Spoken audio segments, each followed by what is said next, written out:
그대로 믿고 바르게 살아가요 라는 제목으로 여러분한테 말씀을 전할게요. 여러분 혹시 친구랑 게임 규칙 정할 때 어떤 한 친구가 자꾸 자기에게만 유리한 방향으로 규칙을 바꾸려는 경우 경험한 적 있어요? 아니요. 없어요? 야, 이 나쁜. 그런 경우? 그런 경우 없어? 예를 들어 이런 거야. 친구가 이러는 거지. 원래 3번 하면 3번 실패하면 끝인데 나만 5번까지 해줘. 뭐 이런 점. 또는 이건 나만 사용할 수 있는 특별 카드야. 뭐 이렇게. 이런 적 없어? 저거? 이렇게 하면 어떻게 될까요? 사기. 이렇게 하면 어떻게 될까요? 아무도 그 친구랑 놀려고 하지 않을 거예요. 그치? 왜냐면 그 친구는 정의롭지 못하니까. 그치? 정직하지 못한 사람이니까. 자꾸 약속한 걸 어기고 억지로 우기고 떼쓰는 사람이니까.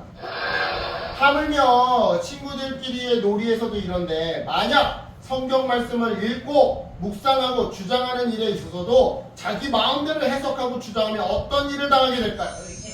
오늘 본문 계시록 22장 18절로 19절에 그 답이 등장하는데요. 우리 쉬운 성경으로 함께 읽어볼게요. 여러분하고 저 함께 읽어볼게요. 시작. 이 책에 기록된 예언의 자 다시 자 집중 같이 읽어야지. 자 강민아. 같이 읽어야지.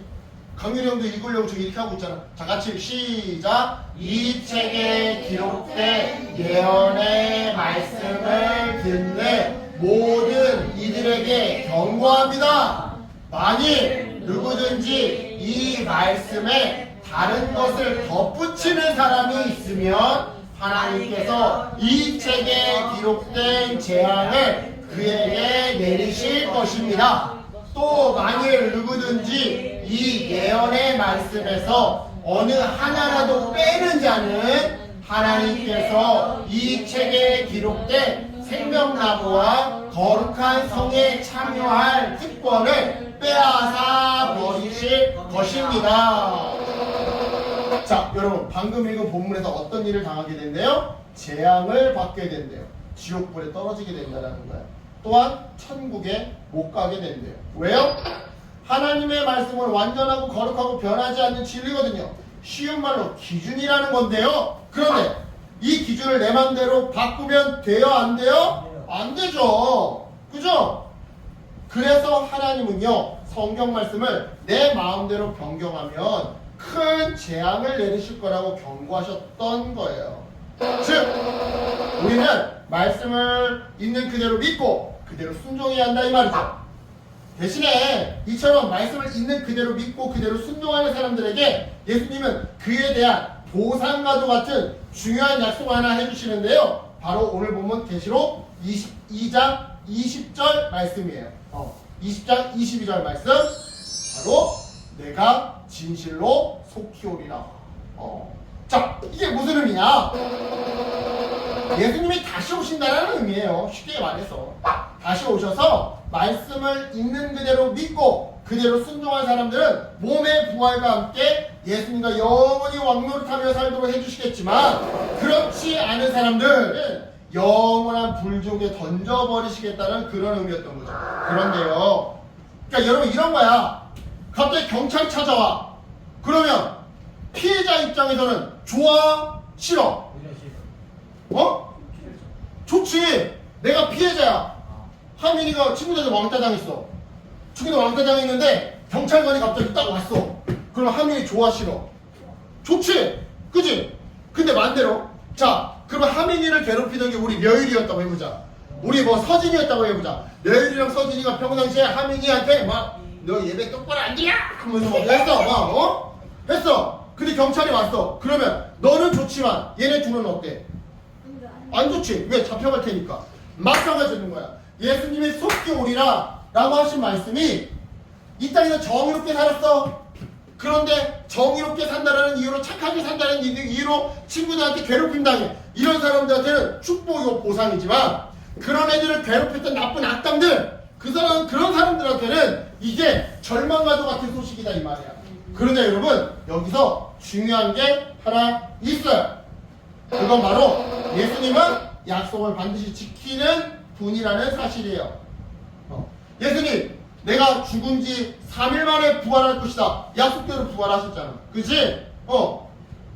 즉, 이 말씀을 듣고 그 어느 누구도 에이 거짓말. 예수님이 다시 오시기나 할까? 안 오실걸? 이라고 생각한다거나 야, 예수님이 오시는 건 너무 먼 이야기야 라고 생각해서 이렇게 생각하면 안 된다라는 거죠. 왜요? 예수님은 다시 한번 말하지만 약속을 반드시 지키시는 분이니까.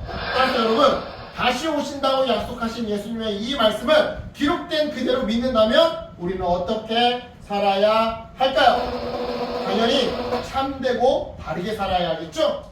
그래야 여러분, 말씀을 더하거나 빼지 않고 그대로 믿는 사람이란 하나님을 경외하며 예수님의 말씀을 소중히 여기는 사람을 의미해요. 그리고 이런 사람들은 1. 예수님이 다시 오신다라는 것을 기억한다. 2. 하나님의 말씀을 열심히 큐티한다. 3. 그래서 하나님의 말씀대로 행동하며 살아가죠. 좀 더 구체적으로 말해볼게요. 이런 사람들은요, 성경책을 하루에 한 번은 꼭 열어서 밑줄 또한 성경 구절을 한 줄이라도 외워보고 친구에게 알려주죠.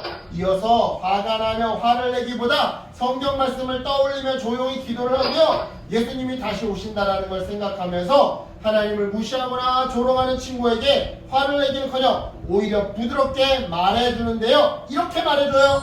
어떻게 말해주느냐? 하나님 말씀은 우리가 함부로 바꿀 수 없는 소중한 말씀이야. 그래요, 여러분. 요한계시록은요, 성경의 마지막 책이에요. 이 마지막 책의 마지막 구절은 이렇게 마무리되죠. 자, 우리 함께 읽어볼까요? 함께 읽어볼게요. 시작. 강민이 보고 있어. 시작. 아멘. 주 예수여 오시옵소서. 주 예수의 은혜가 모든 자들에게 있을지어다. 아멘. 이 말씀은요, 다시 오실 예수님을 기다리며 살아가는 우리에게 주시는 축복의 말씀이에요. 왜냐?